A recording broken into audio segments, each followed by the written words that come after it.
I'm a newbie to this conference, and I got to say I'm very impressed with the way this has been organized and thought through. And so I'd like everyone to give a big hand to all the organizers, NSPF, Lindsay and Michelle, Tom, great job. I'm honored to be here. I would be remiss if I didn't acknowledge my co-authors. Dr. Jim Bolton, you may recognize as being a leader in the UV space. He was the former executive director of the International UV Association, former editor of the International UV Association news magazine. He has about 250 publications, and a few weeks ago, he was given the Lifetime Achievement Award by the International UV Association.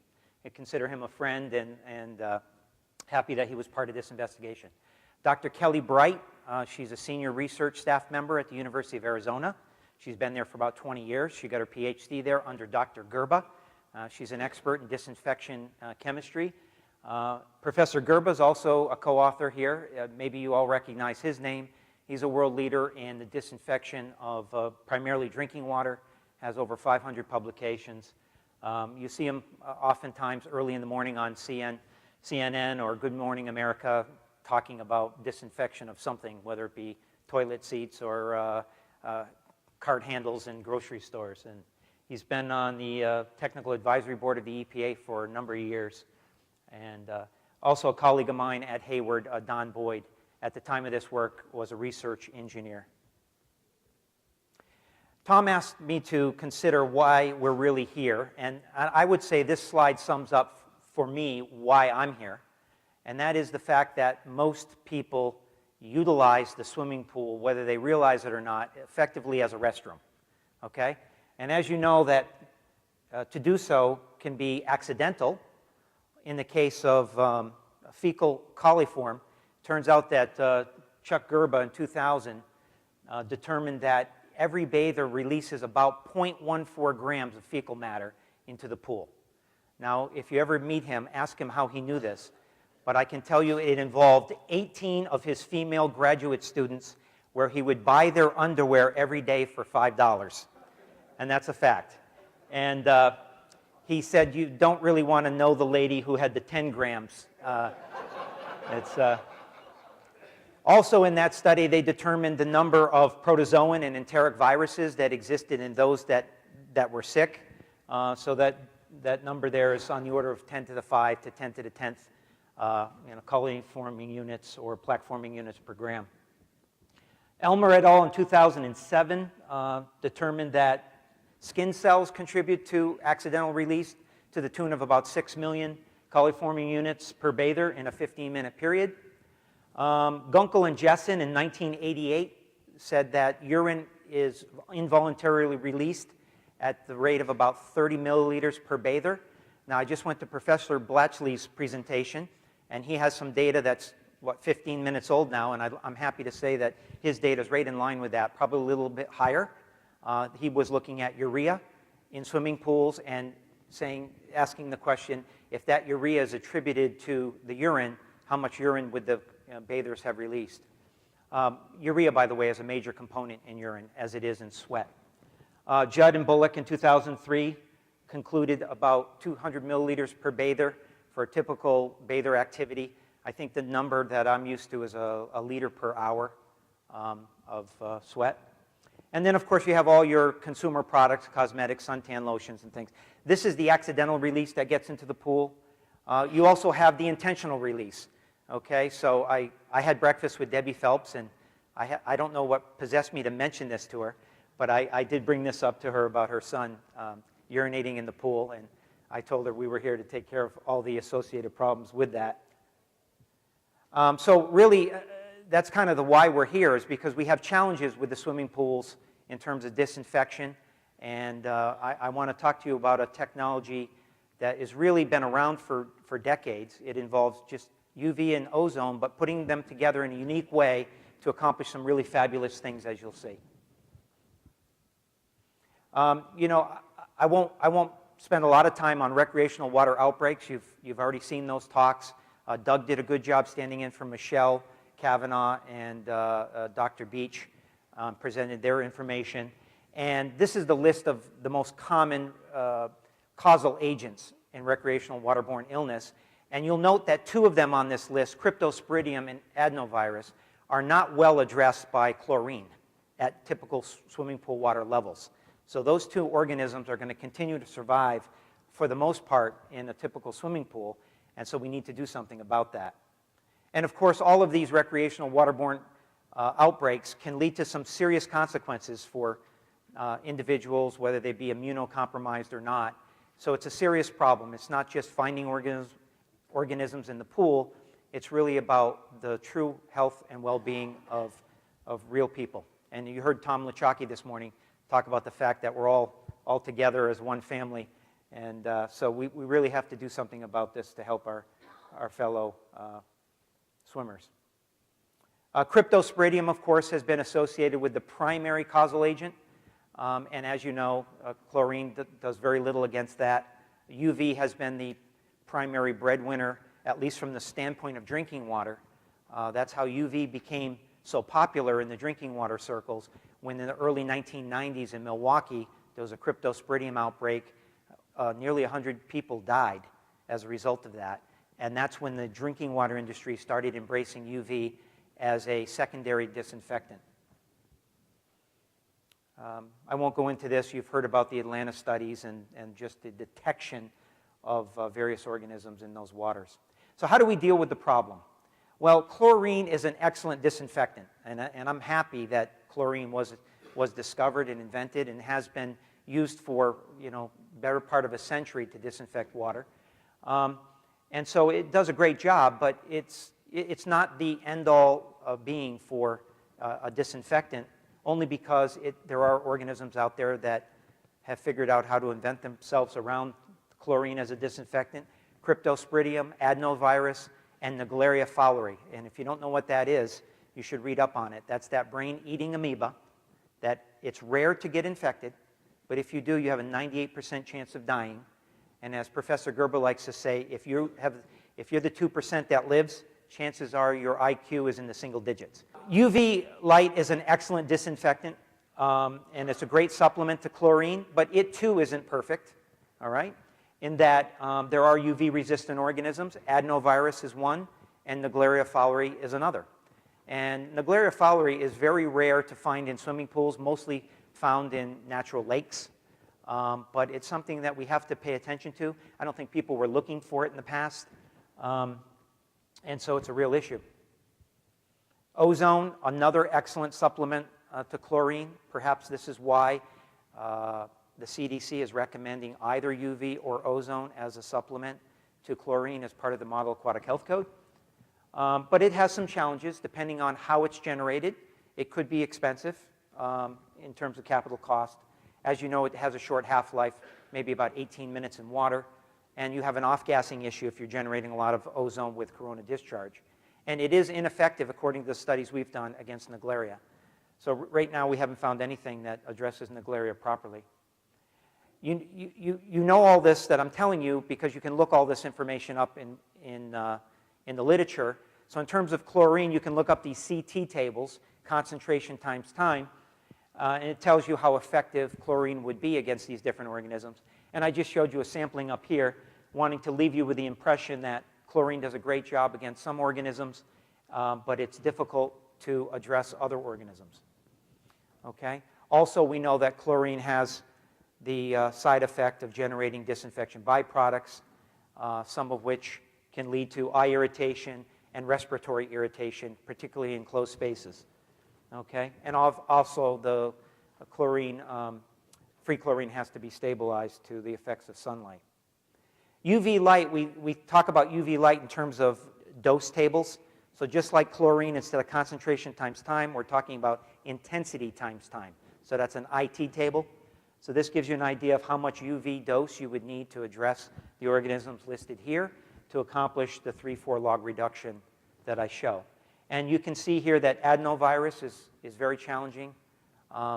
When the EPA started to require that municipalities treat groundwater, in the past it wasn't a requirement that municipalities had to treat groundwater with chlorination.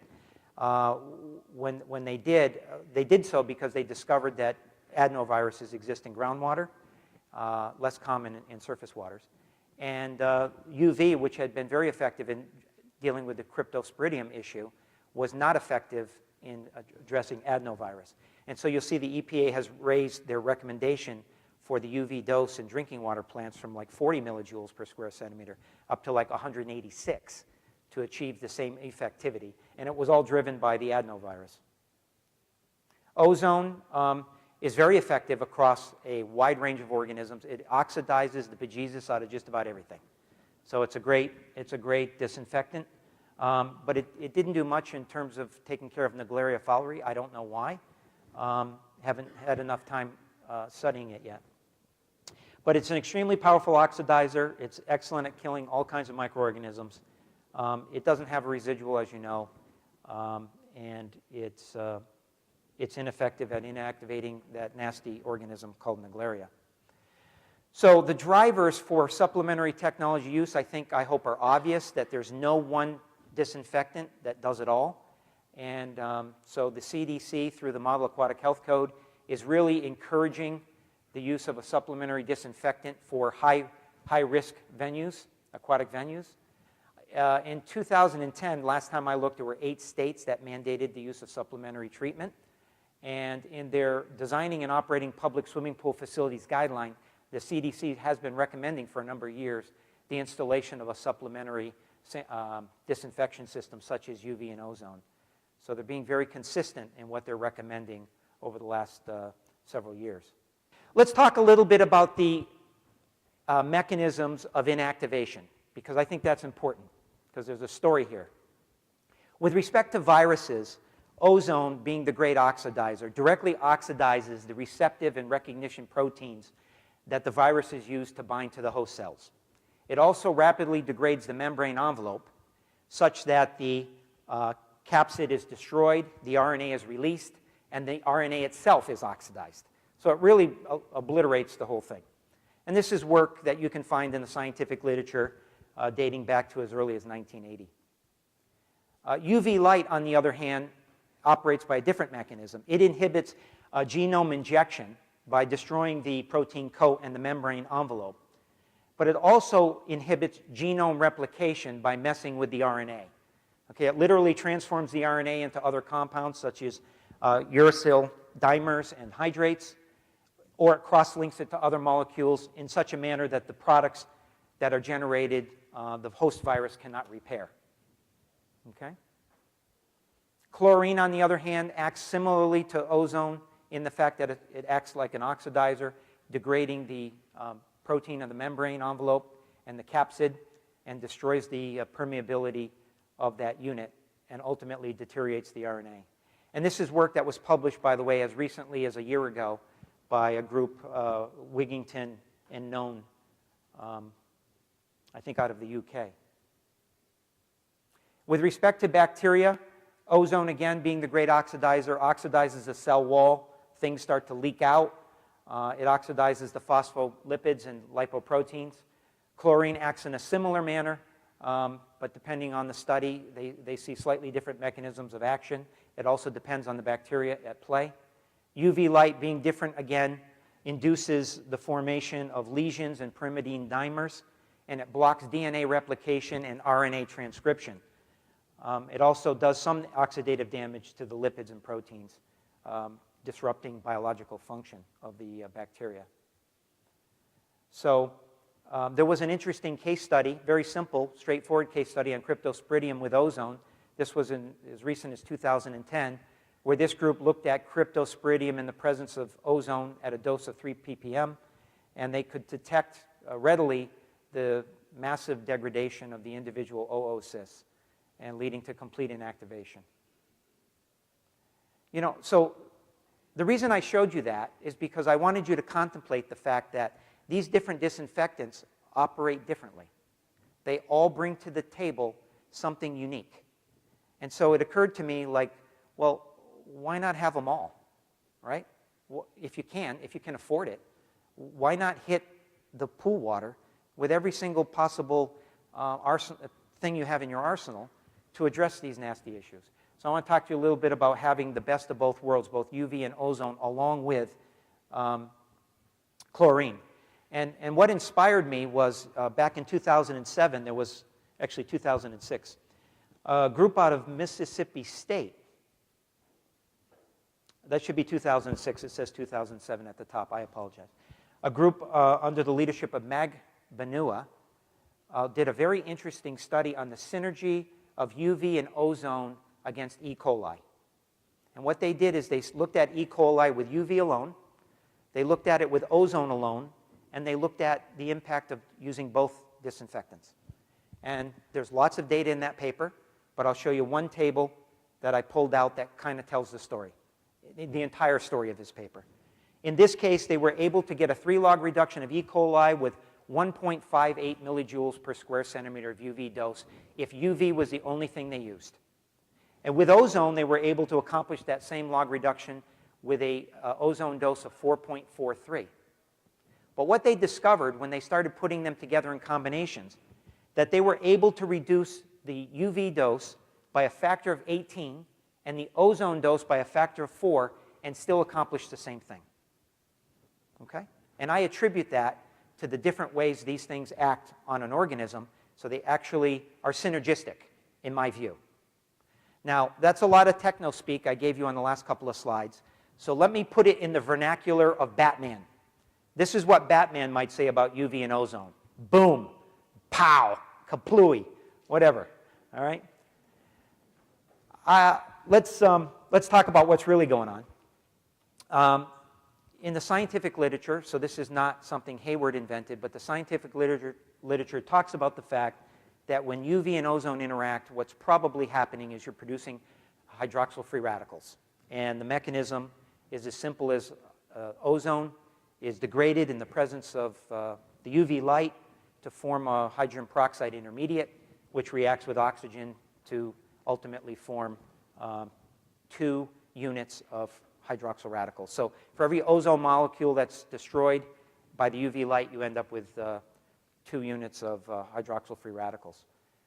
Okay? Now, hydroxyl free radicals, you've probably heard about these. They're very potent oxidizers. The second most potent oxidizer known to man, next to fluorine, and fluorine isn't something we're about to use in swimming pools because we'll start dissolving people. But it's a very strong oxidizer, more so than ozone and chlorine. In fact, studies that have been done on using hydroxyl radicals to destroy organic compounds, and you can see the list here ranges from olefins to alkanes to alcohols, ketones, aromatics. Virtually every kind of backbone you could imagine for an organic compound is represented here. And the hydroxyl radical was orders of magnitude faster in its action and reaction with these compounds than ozone was. And we all know ozone's a great oxidizer, but hydroxyl radicals are even more so. So let's talk about how we're going to make a practical system out of a UV ozone system without breaking the bank. Let's start with a basic vessel, okay? So we have a hypothetical vessel here. It's got a water inlet and a water outlet. Let's imagine we put inside that vessel a UV lamp. You with me so far, all right? This is common. It's being done today. People put UV lamps in vessels all day long. They call them UV reactors. Those lamps are always surrounded by a sleeve, typically quartz, to protect the lamp from the water phase. So I'm representing that gray area is the sleeve around the lamp, and you naturally create an air gap in that sleeve. Now, if you buy the right lamp, these lamps will produce 2 different wavelengths. These are low-pressure UV lamps. The 185 nanometer light and the 254 nanometer light. Now, if you know about UV disinfection, you're very familiar with 254 nanometer light as being the active component in the disinfection of microorganisms. But the 185 nanometer light, coincidentally, is the perfect wavelength to make ozone. And so all those UV-generated ozonators out there take advantage of the 185 nanometer light to make ozone. So in this scenario, if I were to build that vessel, I would be making ozone in the air gap, and I would be irradiating the water with UV 254. UV 185 does not penetrate the water phase. It actually is captured right there at the surface of the quartz sleeve, at the water quartz sleeve interface. So now imagine that if I'm making ozone in that air gap, why don't I just take it out and inject it into the water and by putting it in the water in front of the vessel, I can now create a UV plus ozone system without having a whole separate ozone generator. Now, if you've been by our table this week, you've already seen we have a demo, technology demo of exactly this. Okay? Here's a prototype we built, and this one was for flow rates of about 10 to 30 gallons per minute. We put it on our pool at our factory up in Rhode Island, which happens to be a 28,000-gallon pool. That one's a salt chlorinated pool that's ORP controlled. And that's important because I want you to know that we knew exactly how long the chlorinator ran every single day, and we knew exactly how much chlorine was being delivered to the water. And over a 41-day period, a random 41-day period, we determined that we were using 0.62 pounds of chlorine per day with no ozone or no UV. This was just using salt chlorination based on environmental factors and bather load. So then we employed the UV ozone prototype you just saw, and over a subsequent 26-day period, we saw a reduction down to 0.292 pounds per day, which is a reduction of about 53% chlorine use. Now, I understand I cannot do the perfect control experiment. These, by very nature, the 41 days was done in sequence, and then I started the UV ozone system immediately following for the next 26 days. So you don't have a perfect control, but this is some indication that the UV ozone's picking up some of the work, doing some of the heavy lifting, and helping chlorine beat back on the demand. We looked at combined chlorines in the same pool. Again, without UV or ozone, during a 17-day period, we had a combined chlorine level of about 0.4 ppm on average. It varied. And then we activated the UV ozone system as part of the overall water treatment process, and we saw a 54% reduction during the following 17-day period. We've done this on smaller bodies of water, a smaller system with a 250-gallon tank. In the absence of, with UV only, we didn't see any reduction in chloramines. Now, this is low-pressure UV. With medium-pressure UV, you might get some benefit. But over a very short period of time, we had very high turnover, probably circulating the 250 gallons at maybe 5 gallons a minute. So we had very fast turnover of this water. And then when you activate the UV ozone device, you start to see an immediate impact on the combined chloramines. And then I actually went home to sleep, and when I came back in, it was down to 0 in the next morning. So you can see the impact on this small scale as well. We did another interesting study on urea, again with a small device. We were using the very vessel that's out on our table. It's about 2.3 liters. We had it hooked up to literally a 5-gallon bucket of water. We inoculated it with 23 parts per million urea. We used urea because we knew urea was a primary component in urine, and we know it's a major component in sweat. I think it's the second leading contributor in terms of chemistry to what's in sweat. This device puts out about 40 millijoules per square centimeter UV dose. You can run it with UV only, you can run it with ozone only, or you can do it with a combination. We also compared it to chlorine, and this shows you the data. Chlorine doesn't touch urea. In fact, Professor Blatchley confirmed that 20 minutes ago in his talk. UV only didn't do anything. Ozone did a nice job of degrading it, and the UV ozone was much faster. In fact, we plotted this as a second-order reaction and determined, based on the rate constants, that the UV ozone system was about 3 times faster than ozone alone at reducing the urea. We've also done a large number of studies under a contract to Homeland Security, which I didn't get permission to disclose those results to you, but I will tell you, and I hope you would believe this, that we looked at the University of Arizona's Water Quality Center under the direction of Professor Gerba. We looked at feline calicivirus, MS2, E. coli, adenovirus 2, and Naegleria fowleri, and in all cases, we saw a synergistic effect when we combined the UV and ozone together as opposed to UV or ozone alone. In fact, we haven't found an organism that the combination does not address. We didn't invent this. UV and ozone together have been known for decades. Here's some studies. I mentioned already the Magbanua study. There was another one in 2001 on disinfection byproducts, another one in 2005 on trihalomethanes and haloacetic acids, And in all cases, they were seeing tremendous reductions in those compounds. Some other studies on geosmin and methyl isoborneol and bromate. A study on poultry water, they were actually looking at E. coli there. And some others in the drinking water area on estrogen-based compounds and other micropollutants from pharmaceuticals. So I would submit to you that overall UV and ozone is effective at reducing chlorine demand because it's doing some of the heavy lifting. It reduces chloramine levels, which has potential implications for air quality. I think you all know that, or it's obvious that that would be logical. It oxidizes urea, and it's great at inactivating all kinds of microorganisms.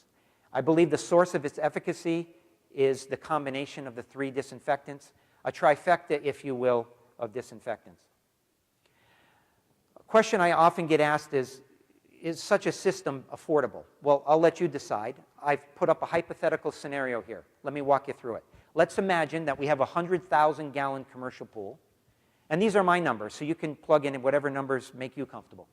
If that pool were operated on sodium hypochlorite, I submit to you that that pool would use about 2,700 gallons of liquid chlorine annually. And let's assume, for this discussion, that that chlorine costs $2.25 a gallon, fully loaded, in terms of getting that chlorine to the site, transportation, etc. That's $6,000 in chlorine a year. That same pool, if operated on calcium hypochlorite, because it has a lower free chlorine, available chlorine level, you're going to need 4,000 pounds of cal hypo. And let's assume it's also available at $2.25 a pound. That's $9,000 for that pool. Now, let's assume that there were available a UV ozone system that could satisfy some of the demand on that pool, and that system costs $6,000, let's just say. Well, if you're a finance person, you're saying to yourself, I need to return, my return on my investment has to be less than 3 years. Meaning that $6,000 investment has to pay itself back within a 3-year period, or $2,000 a year for 3 years. So I did some math, show you what it looks like. In terms of calcium hypochlorite, if you were able to get a 22% reduction in the chlorine use on that pool, that type of system would pay itself back in a 3-year period. Liquid chlorine was a little bit more affordable in my example, and you would need a 33% reduction. Okay? And I put the 3-year return on investment line at $2,000 because I told you you need to pay yourself back $2,000 a year for 3 years to get a 3-year ROI. Okay, so is it feasible to get 22 or 33% chlorine reduction? Well, I have a lot of companies out there, not Hayward, but ozone companies who will remain nameless, UV companies who will remain nameless, that are making these claims already. And they're only using one type of technology. We went one step further, and we modeled the UV ozone system. This is work that primarily Professor Bolton did. And we took this kind of apparatus, and we looked at the mathematical modeling of it to see if we could predict what was happening. And there's lots of fancy math here.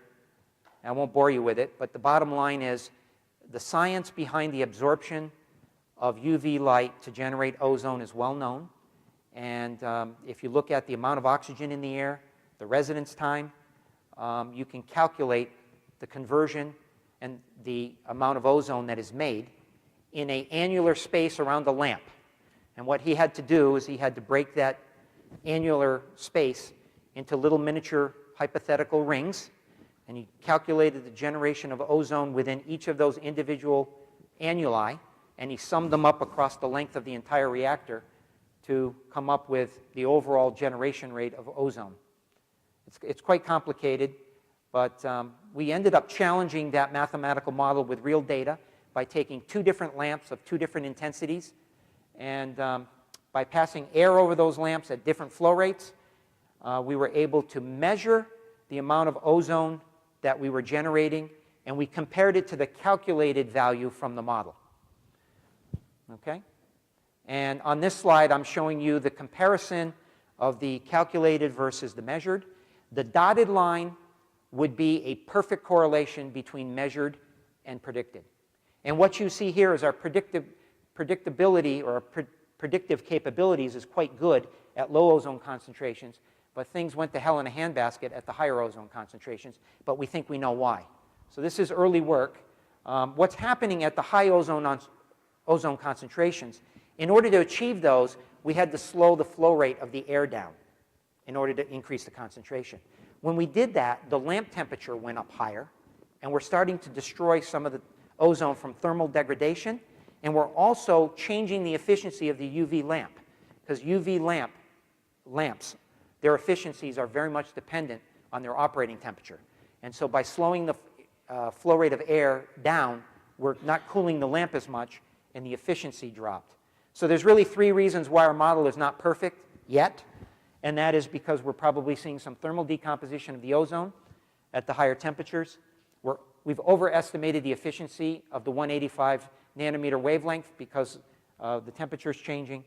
And there, in fact, could be errors in the amount of, in the absorption coefficient for oxygen. So where do we see this going? I see this technology, particularly because the Model Aquatic Health Code is now in existence. I see innovation in this UV ozone space. I see both technologies growing. I see the combination of those technologies gaining lots of attention because, A, the Model Aquatic Health Code highly recommends that we go in this direction with one or more of those technologies. Number 2, we're going to continue to see outbreaks. I mean, unfortunately, hopefully they'll decrease, but nonetheless, they're still always going to exist. And you can get some great synergies with UV and ozone. So really, recreational water has been demanding this kind of solution, and I think this represents it. So I invite you to stop by for a demo, if you haven't done so already, and take a look at how we're combining UV and ozone and hydroxyl radicals to help take care of recreational waterborne illnesses. Thank you very much for your time and attention.